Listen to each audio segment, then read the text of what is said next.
ba yung hihingi na maging miyembro ng aming simbahan o pumanig o pumunta sa aming relihiyon? Hindi po yun. Ang inaanap ko po sa inyo ngayon ay isang relasyon sa ating Panginoon sa Kristo. Pwede ba? Sa inyong pinauupuan. Maraming salamat sa mga kamay ngayon. Sabayan mo ako sa isang panalangin na pagtanggap sa Panginoon sa Kristo. Pwede na po ito ba? At tayo po yung manalangin. Sabayan niyo po ako sa lahat na nagsasabi, ayoko pumunta sa impyerno.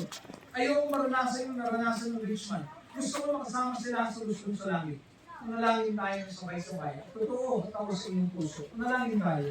Panginoong Diyos, ngayon po umaga, naiintindihan ko po na ako'y makasalanan at mapupunta sa impyerno.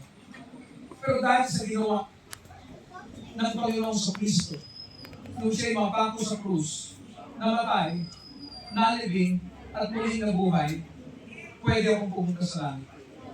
Kaya po ngayong umaga, tinatanggap ko si Kristo